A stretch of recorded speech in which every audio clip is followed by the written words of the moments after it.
Well, here's a warning about a phone scam that is tricking people out of some big money. The Bexar County Sheriff's Office says a woman in northeast Bexar County just lost tens of thousands of dollars to this scam. So here's what happened. In Bexar County, Texas, a woman answered a phone call that sounded urgent, official, and terrifyingly personal. According to the Bexar County Sheriff's Office, the caller claimed to be an attorney connected to a pretrial incarceration program and said her son had been arrested after a car crash. The story came with details designed to make the threat feel immediate. The allegation of driving while intoxicated, a pregnant victim in the other vehicle, and a bond set so high it would force a desperate decision. Within hours, the woman's life savings began moving in a direction she never expected. Not to a courthouse, not to a bail bonds office, not to any verified legal channel, but into a Bitcoin ATM. By the time the cycle stopped, authorities say she had deposited a total of $36,000. And the most painful detail, according to deputies, is that her son was never in danger at all. He was safe at home. According to the sheriff's office, deputies were called to a home in the northeastern area of Bexar County last Friday after the woman reported what had happened. The public warning that followed did not include her name or age, and it did not claim she was reckless or naive. Instead, it described a situation that can happen to almost anyone in a moment of fear, a parent being told something has happened to their child and being pushed to act before thinking, verifying, or calling anyone else. Authorities say the caller presented himself as a professional figure with access to the legal system, and the woman believed she was responding to a real emergency involving her son. The money, according to officials, represented $36,000 she was convinced she needed to secure his freedom and protect him from consequences that sounded catastrophic.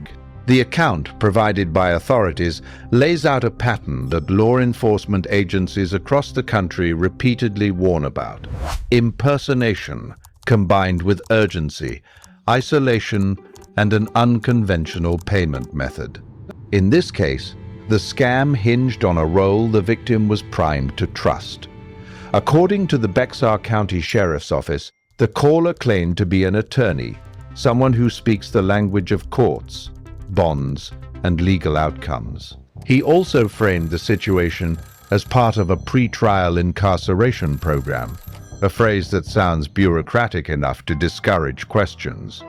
The goal, authorities suggest, was to keep the victim focused on the consequences rather than the verification steps.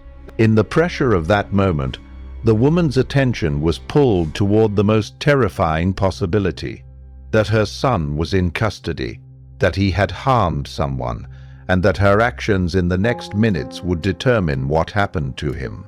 According to the sheriff's office Facebook post, the caller told her that her son had been involved in a crash and arrested for driving while intoxicated. The claim was not left vague. Authorities say the caller added that the other driver was pregnant and a retired federal employee, and that bond had been set at $180,000. For a parent, those details can land like proof, specific enough to feel true and serious enough to make hesitation feel dangerous. In the narrative described by deputies, the caller offered a pathway forward that sounded like a solution, but it came with strict instructions. The woman, according to BCSO, was told to deposit $18,000 into a Bitcoin ATM kiosk in the 5,500 block of Waltham to secure her son's release. This is the turning point that shows the scam's mechanics. An emotional emergency linked to a payment method that moves money quickly and is difficult to reverse. Authorities say the woman complied. She went where she was told to go. She deposited the $18,000 into the Bitcoin machine, believing she was doing what a parent does, taking action to protect a child. According to BCSO, that first payment did not end the pressure. It opened the door for escalation because once the victim follows one instruction, the scammer gains leverage. The victim is already invested, already frightened, already trying to fix a crisis. Then, according to the sheriff's office, the caller contacted her again with a new claim designed to intensify the stakes. He allegedly told her that the pregnant driver had miscarried. The story shifted from accident to tragedy, from bond to potential life-altering legal exposure.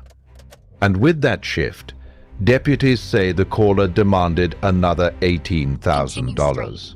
According to BCSO, the woman deposited the second $18,000 into the Bitcoin machine as well. In total, that brought the deposits described by authorities to $36,000, money that had moved from her control into a channel the caller directed. The pattern reflected in the sheriff's office account is not just the theft of funds, but the staged construction of fear. Each new call brought a new development, and each development carried an implied message. This situation is getting worse. The costs are rising. The only way to protect your son is to pay now. And, according to the sheriff's office, the calls did not stop there. BCSO says the scammer called again, now demanding an additional $20,000 to have the case dismissed. The language is telling because it frames the payment as a shortcut around the legal process. According to authorities, this third demand is where the outcome changed, not because the scammer lost interest, but because another person recognized the signs in time. When the woman went to the bank and attempted to withdraw funds, deputies say a teller recognized the situation as a scam. That teller advised her to verify the caller's information with her son. It was a simple intervention, but it cut through the isolation the scammer had created. It inserted a pause into a fast-moving con, and in that pause, reality had a chance to surface. According to the sheriff's office, the victim then learned the truth. Her son had not been involved in a crash and was safe at home. In many fraud cases, the moment of realization is not dramatic.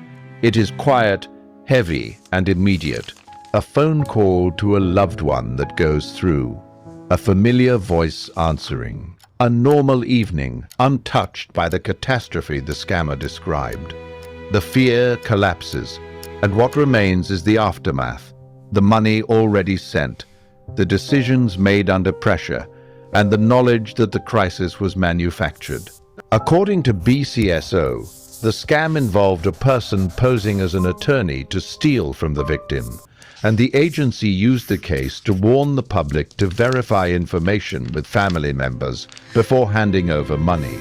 The warning signs in the sheriff's office description are the same indicators investigators urge people to treat as a flashing alarm. First is the demand for payment through cryptocurrency.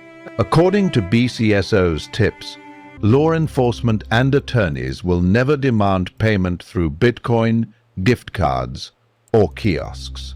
Second is the insistence on speed, pressure to act before verifying, before calling a relative, before speaking to a known attorney, before contacting law enforcement through official channels.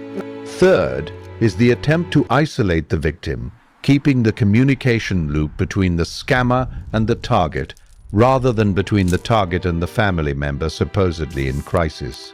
And finally, the story itself escalated in a way authorities often describe as a manipulation tactic. As soon as the victim complied once, the stakes became higher, more urgent, more emotionally painful, and more expensive. Despite these indicators, the sheriff's office account suggests why the fraud worked in the moment. A parent's fear can override skepticism. The authority implied by the role of attorney can make an unusual request feel legitimate, especially when wrapped in legal terms and frightening accusations. And the use of a Bitcoin ATM can confuse victims who are unfamiliar with how cryptocurrency transactions function. The victim, according to deputies, did not appear to be chasing profit or taking a risky investment bet. She believed she was responding to a sudden family emergency. The scam was not built on greed. It was built on urgency, shame, and love. As of the information released by the Bexar County Sheriff's Office, the case is presented as an ongoing warning rather than a concluded prosecution. Authorities did not identify a suspect by name in the public summary, and they did not claim the stolen money has been recovered. Instead, BCSO emphasized reporting and prevention. According to their public guidance, incidents like this should be reported, and anyone receiving a similar call should end it immediately and verify the claim directly with loved ones. In this case, a bank teller's recognition appears to have prevented additional losses because deputies say the scammer demanded another $20,000 and the victim was stopped before withdrawing more money. The financial impact, however, had already landed. $36,000 deposited into a Bitcoin ATM under false pretenses. The sheriff's office used this case to underline a broader reality. Scams are no longer limited to email spam or poorly written messages. They can be voice-driven, emotionally precise, and structured like a real crisis.